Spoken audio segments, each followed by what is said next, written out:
오늘도 하나님의 이 능력의 말씀으로 우리에게 큰 힘이 되고 또 우리 영혼에게 정말 큰 소망이 되길 간절히 기도합니다. 하나님의 말씀을 이렇게 들으실 때 어떻습니까? 우리의 심령에 촉촉히 적시는 담배와 같이 우리에게 스며들고 있습니까? 어저께 이사야서 40장 31절 말씀에 오직 여호와를 앙망하는 자는 새 힘을 얻으리니 독수리가 날개치며 올라감 같을 것이요 다른 박질하여도 곤비하지 아니하겠고 걸어가도 피곤하지 아니하리로다. 이런 말씀을 그 이스라엘 백성들이 포로 중에 들었을 때 어떤 마음이었을까요? 그 말씀을 듣고서 힘이 났을까요? 그럼 얼마나 좋겠습니까? 우리도 이렇게 하나님의 말씀을 들을 때 그 말씀이 즉각적으로 우리한테 반응이 와서 우리에게 정말 이렇게 지쳐있고 정말 무능함에 무력감에 사로잡혀 있는 저희들에게 또 피곤하고 지친 저희들에게 정말 즉각적으로 우리에게 힘이 되면 얼마나 좋겠습니까? 우리가 지금 이렇게 1년 반 넘게 팬데믹을 지나면서 우리도 많이 이렇게 무기력해진 상황이 아니겠습니까? 근데 우리에 비해서 이 이스라엘 백성들은 우리가 성경에 보면은 이 바벨론 포로가 70년이었어요. 그죠? 그러니까 이게 한두 해가 아닙니다. 70년이에요. 70년. 생각해 보세요. 그 오랜 세월 동안 얼마나 많이 기도하고 또 기대했다가 낙심하고, 그죠? 하나님 앞에 또 정말 실망하고 좌절하고 또 그 사이에 이 바벨론의 그런 폭정이 얼마나 또 힘들었겠습니까? 그죠? 그리고 이스라엘 사람들이 거기에 같이 이렇게 포로로 있으면서 그 바벨론을 또 지켜보면서 또 한편으로는 굉장히 또 두려웠고 부럽고 그런 세월이 오랜 세월이 지난 것이에요. 그렇기 때문에 그런 오랜 세월을 이렇게 우리가 생각해 볼 때 이런 말씀이 지금 너무나 정말 40장부터 엄청난 말씀이 쏟아지고 있지만 정말 그들은 그렇게 쉽게 움직이지 않았을 겁니다. 두 가지가 문제죠. 두 가지가 항상 그렇습니다. 두 가지가 문제인데 이 안팎으로의 문제가 있는 것이죠. 바깥으로는 바벨론이 너무 강합니다. 너무 잘 나갑니다. 바벨론의 그 정말 그 위력이 대단합니다. 그 고대 근동 지방 전체를 지금 호령하고 있는 그런 나라 아닙니까? 그런 나라인데 우리가 무슨 수로 야훼 하나님이 무슨 수로 이 또 마르둑이라는 그 신이 정말 대단한 것 같고 바벨론의 그 문명과 문화가 대단한 것 같고 그들의 군사력이 대단한 것 같은데 무슨 수로 우리가 정말 우리에게 새로운 어떤 미래가 열릴까? 외세가 너무너무 강하지요. 그게 하나의 문제고 또 하나의 문제는 그만큼 상대적으로 또 무력해진 내 자신이죠. 우리 자신입니다. 우리 자신을 볼 때 너무너무 정말 비참한 거죠. 정말 너무 이제 오그라들어서 정말 어떻게 뭐 아무것도 해볼 그런 기력도 남아있지 않고 스스로도 자학을 하는 것이죠. 오늘도 표현을 보면은 14절에 버러지 같은 너 야곱아 너희 이스라엘 사람들아. 하나님께서 말씀해 주시는 하나님께서 그들을 그렇게 부르시는 것 같이 보이지만 사실 어쩌면 이것은 자기들의 자화상이었을 것 같습니다. 그만큼 이제 자기들이 그렇게 너무 이제 버러지 같은 정말 이렇게 지렁이 같은 그런 정말 모습이 보이는 거죠. 자기 자신의 가치를 완전히 이제는 정말 이렇게 잃어버린 그런 상황에 자학에 빠지는 그런 상태. 그렇지 않습니까? 그죠? 우리도 참 이렇게 오랜 세월 동안 기도해도 해결이 안 되는 그런 어려움들, 우리를 정말 무력하게 만드는 그런 문제들 앞에서 우리 자신이 이렇게 정말 너무너무 무가치하게 느껴질 때가 많이 있지 않습니까? 우리를 두렵게 하는 것이 있어요. 그죠? 우리를 두렵게 하는 것이 있습니다. 우리가 이 오늘 말씀을 가지고 생각해 봅시다. 우리의 두려운 그 상황과 직결해서 생각해 봅시다. 그런 상황 속에 있는 이들에게 하나님께서 오늘도 지치지 않고 또 말씀해 주시는 거예요. 그 두 가지 정말 그 원수를 향해서 하나님께서 말씀하시는 거예요. 바깥에 그 엄청나게 강력하게 보이는 그 바벨론을 향해서 하나님께서 말씀하시고 또 내 속에 너무나 오그라들어 있는 위축되어 있는 내 자신을 향해서 나를 향해서 당신의 백성을 향해서 하나님께서 양쪽으로 말씀하시는 겁니다. 그게 오늘 이사야서 41장의 말씀입니다.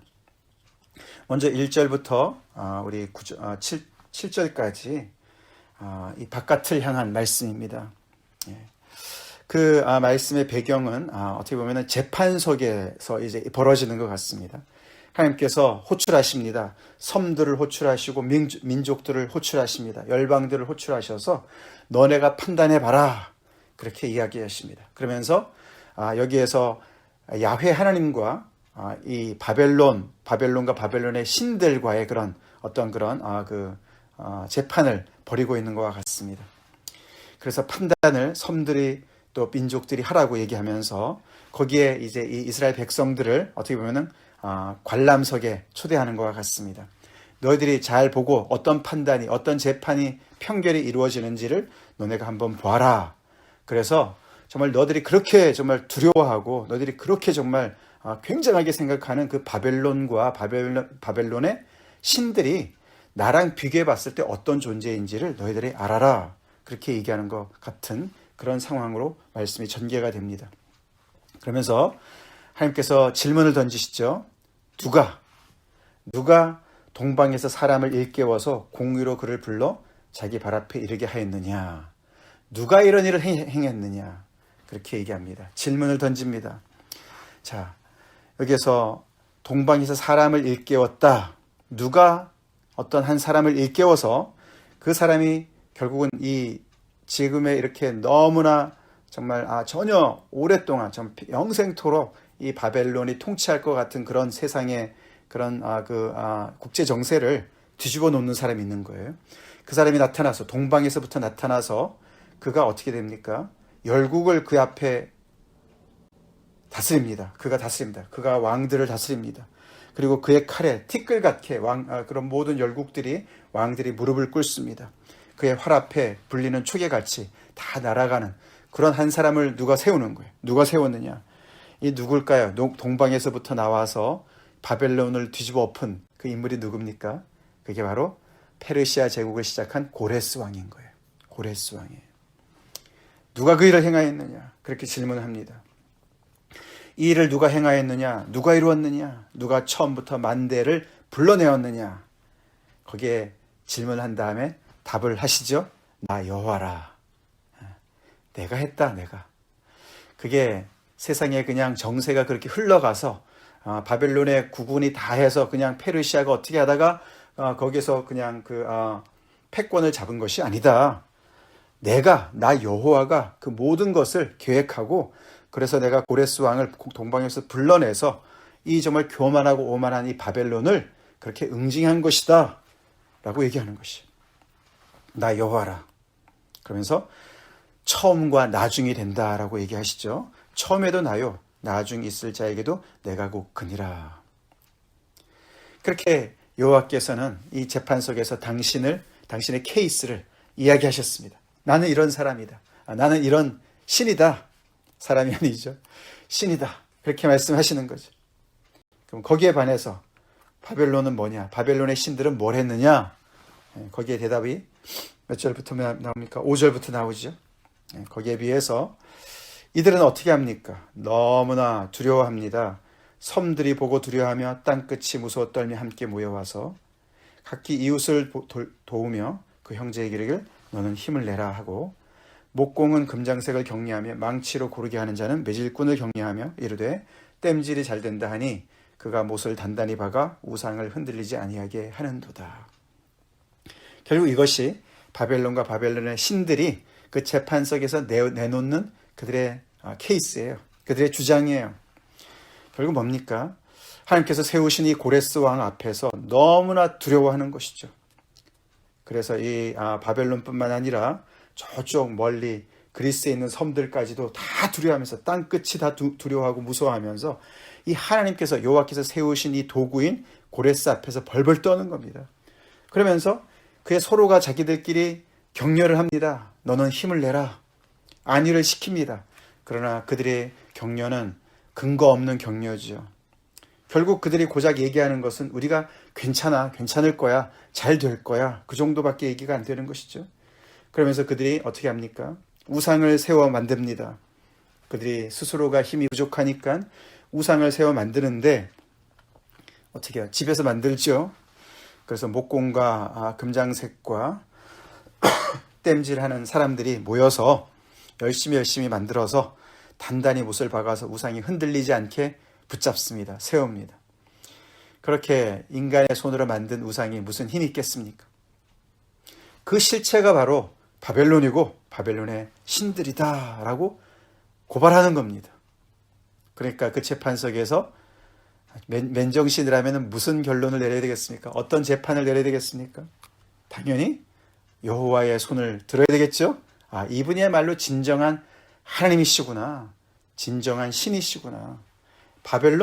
바벨론의 말도 아무것도 아니구나. 우상이구나. 인간이 만든 것이구나. 그렇게 정말 재판석에서 하나님께서 승리로 끝나지 않겠습니까? 자, 이런 이야기를 쓴 이유가 뭐라고요? 너무나도 이 바벨론의 세력에 세뇌가 되어서 오랜 세월 동안 그들의 어떤 정치 체계뿐만 아니라 그들의 가치 체계와 그들의 어떤 그런 신관, 그들이 믿는 그런 모든 우상의 그런 체계 속에 완전히 아주 종살이 된 종과 같이 그렇게 자기들의 생각들을 완전히 거기에 컨트롤 당하는 그런 사람들한테, 이스라엘 백성들한테 그들의 실체를 드러내 주시는 거예요. 그래 너희들 이 역사를 주관하시는 여호와, 그 여호와를 제대로 바라봐라. 그것이 아름다운 소식 아니었습니까? 너희의 하나님을 보라.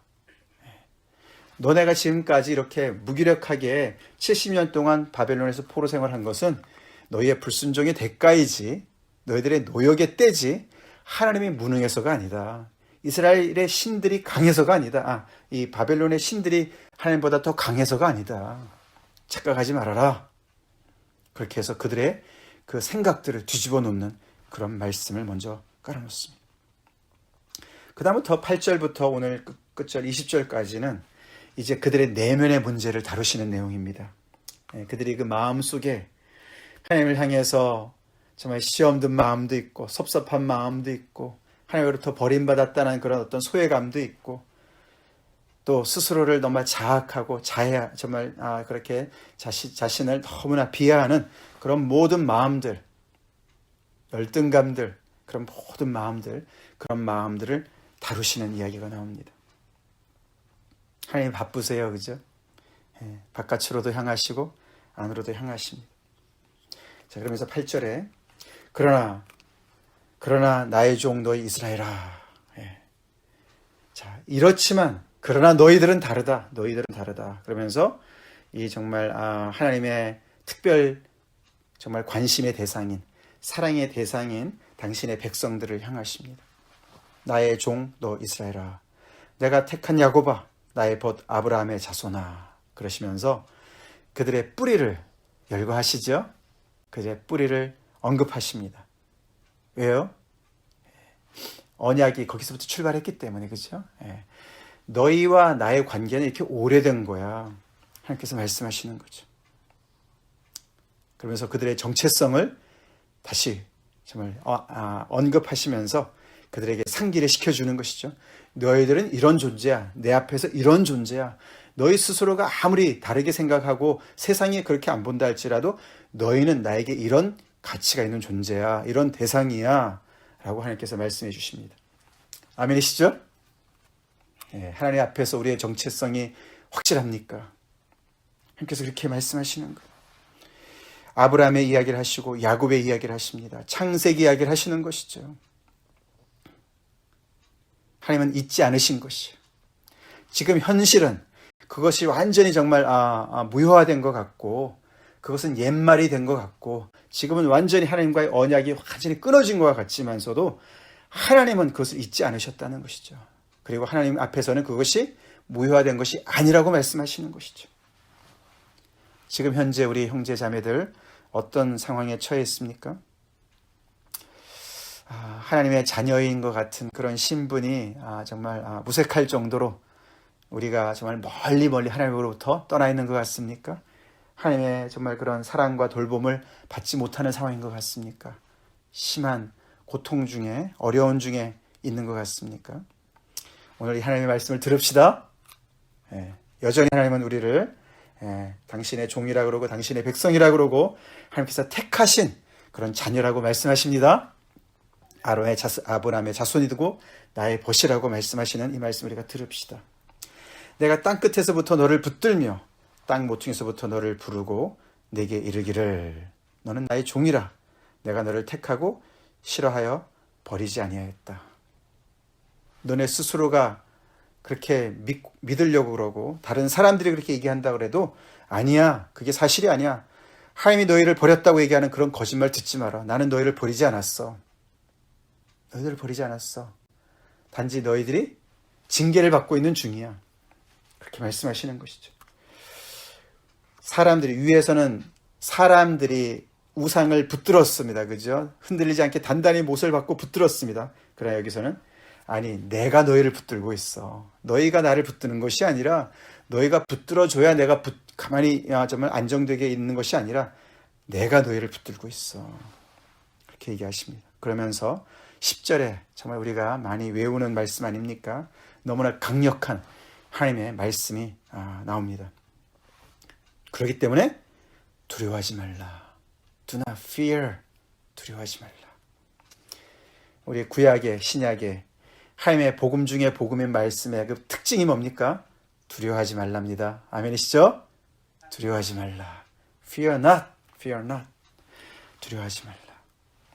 성경에 가장 많이 나오는 명령 중에 하나입니다. 두려워하지 말라. 우리 두려워하지 맙시다.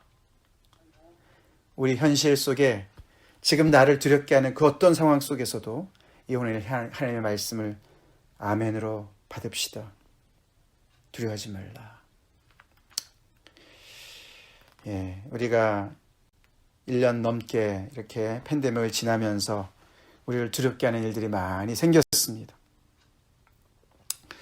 건강의 문제도 그렇고 우리의 미래도 그렇고 그렇죠. 우리 또 연세 드신 분들은 연세 드신 대로 또 우리 젊은 우리 지체들은 그런 또 상황대로 다 여러 가지 두려움에 빠져 있는 상황이 많이 있습니다. 하나님께서 그런 상황 속에 두려워하지 말라라고 말씀하십니다. 이유가 있습니다. 그죠? 위에서 아까 이 사람들이 그 바벨론이나 그 사람들이 얘기하는 것처럼 너는 힘을 내라. 이 정도 얘기하는 것이 아니에요. 그죠? 너는 힘을 내라. 근거 없는 그냥 위로의 말이 아닙니다. 하나님께서 두려워하지 말라고 말씀하실 때는 대책이 다 있어서 그런 것이죠. 그 밑에 나오는 것이죠. 내가 4번을 반복하십니다. 이 10절 한 절 안에 내가가 사실 4번 나와요. 원문에 보면은 내가 너와 함께 할 것이고 그렇기 때문에 놀라지 말아야 된다. 놀라지 말아라. 내가 너와 함께 한다. 내가 네 하나님이 될 것이다. 그리고 내가 너를 굳세게 할 것이고 너를 도와줄 것이고 내가 너를 붙들어 주기 때문에 너는 두려워할 이유가 없다라고 말씀하십니다. 역사를 주관하신 하나님, 고레스를 종으로 부르시는 하나님, 부리시는 하나님. 그렇죠? 그 바벨론을 무력화시키는 그런 페르시아의 그 나라를 통치하는 그 고레스를 종으로 부리시는 그 하나님이 함께 하시기 때문에 그리고 하나님이 되어주실 것이고 굳세게 해주실 것이고 옆에서 도와주시고 붙들어 주실 거기 때문에 두려워하지 말라고 말씀하십니다. 이 말씀을 아멘으로 받읍시다. 이 말씀을 우리의 마음에 깊이 가라앉도록 그것이 나의 것이 되도록 우리가 말씀을 깊이 묵상합시다. 그렇게 되니까 정말 그들을 이스라엘 백성들을 괴롭혔던 그런 정말 그 원수들이 정말 아무것도 아닌 것처럼 되어집니다. 그들이 멸망할 것이고 아무리 그들을 찾으려고 해도 찾지 못하고 그들이 허무한 것이 될 것이다 라고 얘기합니다. 바벨론이 그렇게 될 것이다. 어떻게 상상이나 했겠습니까? 이렇게 정말 너무너무 위대하고 너무나 대단한 이 바벨론 제국이 허무한 것이 아무것도 아닌 것처럼 안개처럼 그냥 사라져버릴 것 같은 그런 날이 올 줄 누가 알았겠습니까? 네, 그렇게 되었습니다. 역사에 그렇게 되었죠. 우리를 그렇게 정말 두렵게 만들고 괴롭게 만드는 그런 대상들이 허무하게 될 줄로 믿습니다. 하나님께서 함께 하시면 우리의 문제가 이렇게 사라질 것을 우리가 아멘으로 화답합시다. 허무하게 된다. 또 나왔죠. 어저께도 여러 번 나왔었죠. 그렇죠. 우상이 허무한 것이었고 그들의 정말 모든 또 그 정말 통치자들이 그 우상을 닮아서 다 허무한 것이 되었습니다. emptiness. 그죠? 그렇게 됐습니다. 오늘은 다시 한번 또 나오죠. 그들이 허무한 것이 될 것이다. 근데 그게 그냥 역사의 순리대로 어떻게 하다 보니까 그렇게 된 것이 아니라 13절에 그렇게 된 이유는 나 여호와 너희 하나님이 내 오른손을 붙들고 너에게 두려워하지 말라고 했고 너를 도와줬기 때문에 그렇게 된 것이라고 분명히 밝히는 것이죠. 우연이 없습니다. 하나님이 함께 하시기 때문에 하나님께서 도와주시기 때문에 하나님께서 두려워하지 말라고 말씀하시고 그것을 책임져 주셨기 때문에 그런 일이 벌어진다는 것이죠. 그래서 14절에 아까 말씀드린 버러지 같은 너 야곱아 너희 스스로 그렇게 너희들 생각하지? 그런데 두려워하지 말아라. 다시 한번 얘기합니다. 두려워하지 말아라. 나 여호와가 말하는데 내가 너를 도울 거야. 다시 한번 강조하시는 거죠. 그들이 너무너무 가라앉아서 너무너무 정말 까부러져서 힘을 내지 못하는 너무 무기력해진 상황을 알고 계시는 거예요. 그렇기 때문에 이렇게 반복적으로 계속해서 그들의 생각을 꿰뚫어 보시면서 말씀하시는 것입니다. 그러시면서 내 구속자는 이스라엘의 거룩한 이시니라. 아멘. 구속자. 이 구속자라는 단어는 우리한테는 좀 이렇게 생소한 단어지만 이 이스라엘 백성들한테는 너무너무 아주 잘 아는 단어였습니다. Redeemer, 구속자. 그것은 가장 가까운 친족이란 뜻이에요. 가장 가까운 친족. 그래서 내가 감당할 수 없었던 빚이나 내가 감당할 수 없었던 그런 많은 문제들, 그런 것들을 가장 가까운 친족이 해결해 주는 거였습니다. 그래서 그 친족이 남이 아니기 때문에 가장 가까운 친족으로서 정말 대신해서 그 사람의 억울함을 풀어주고 그 사람의 문제를 해결해주고 그 사람의 가난을 같이 해결해주는 그런 정말 책임지는 그런 사랑을 하는 대상이었어요. 근데 너희의 구속자가 누구라고? 바로 나야. 이스라엘의 거룩한 이야. 그렇기 때문에 내가 끝까지 책임지고 너희들의 이 문제를 해결할 거야. 라고 말씀해 주시는 거예요. 그렇기 때문에 두려워하지 마라. 너희 스스로는 정말 힘이 없고 무기력한 거 내가 알아. 그러나 내가 너희들에게 새 힘을 줄 거야. 라고 말씀하십니다. 아멘이시죠? 그러니까 15절에서 하나님께서 보라. 자, 그렇기 때문에 너네가 이제 봐라. 이런 일이 벌어질 거다. 라고 얘기하시는 것이죠. 그래서 내가 너를 이가 날카로운 새 타작기로 만들 거다. I will make예요. make. 내가 너네를 이렇게 만들 거야. 이가 날카로운 새 타작기 같이 만들 거야. 그렇게 해서 정말 그 모든 곡식들을 그냥 털어서 거기에서 쭉정이랑 알곡을 갈라내는 그런 정말 새로운 타작. 그런 타작기처럼 그렇게 만들어서 산들을 쳐 부수고 작은 산들을 겨같이 만들게 할 것이다. 그래서 지금 바벨론에게 당하고 있는 그들을 역전시키셔서 너희들이 오히려 이제는 바벨론을 그렇게 정말 타자키처럼 그들을 그렇게 다스릴 것이다 라고 말하는 거예요. 완전히 엄청난 역전이죠. 그런 역할이 완전히 뒤바뀝니다. 하나님이 역사하시면 그렇게 되죠.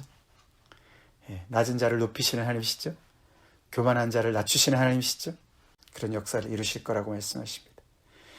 그래서 이들이 그것을 보면서 영광을 하나님께 돌릴 거라고 얘기하시죠. 너는 여호와로 말미암아 즐거워하겠고 이스라엘의 거룩한 이로 말미암아 자랑할 것이다. 그런 날이 올 것이다. 완전히 새로운 역사가 펼쳐질 것이다. 너희들의 그런 너희들한테만 그런 일이 벌어지지 않고 자연에도 그런 일이 벌어질 것이다 라고 17절부터 20절까지 하나님께서 그 정말 메마른 땅의 광야에 샘이 솟아나고 또 거기에 많은 수풀이 나무들이 번창할 것을 예고하시면서 그렇게 말씀하시는 거예요. 그래서 이 이스라엘 백성들의 그런 역사 속에 새로운 역사를 이루시는 하나님께서 이 정말 광야와 그 광야에 그런 정말 물이 없고 나무가 전혀 없는 그런 곳에 하나님께서 창조주 하나님께서 새로운 정말 그런 역사를 이루실 것을 이렇게 너무나 멋있게 이야기를 하시면서, 그러니 너희들의 인생 가운데도, 너희들의 이 역사 가운데도, 이스라엘의 역사 가운데도 새로운 일이 벌어질 것을 너네가 믿고 하나님을 정말 신뢰해라, 따라와라.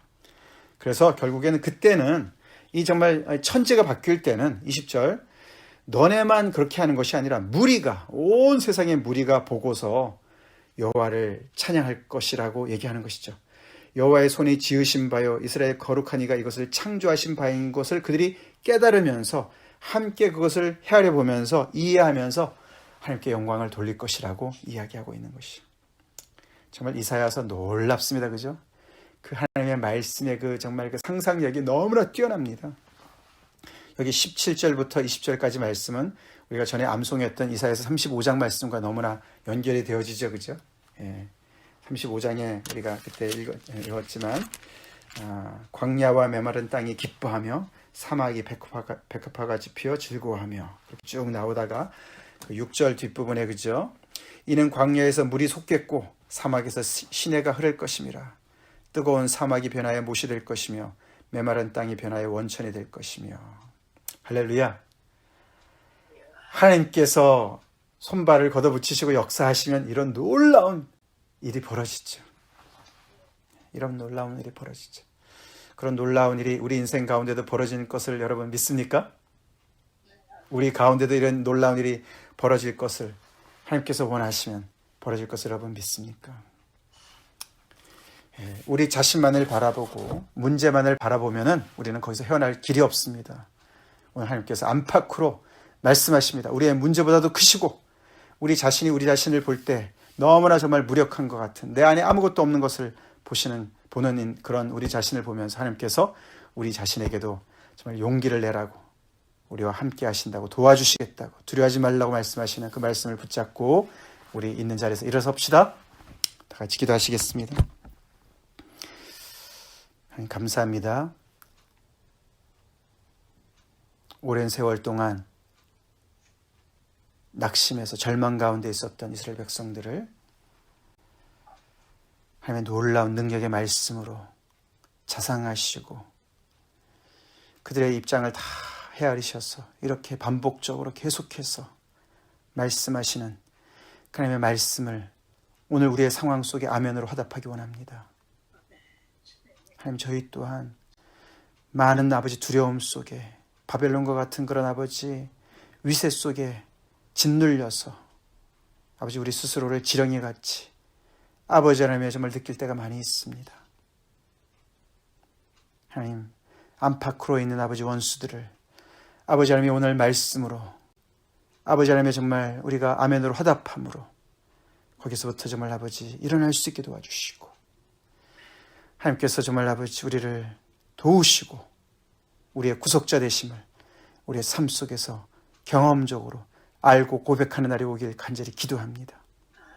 우리 모두가 우리를 두렵게 하는 그곳에서 아버지 하나님께서 우리를 도우시고 아버지 우리를 붙잡아 주시고 우리를 아버지 위에서 싸우시는 그 하나님을 우리가 매일매일 경험할 수 있도록 주님 축복하여 주시옵소서. 믿음의 믿음을 더하여 주시옵소서. 예수님 이름 받들어 간절히 기도 올려옵나이다. 아멘.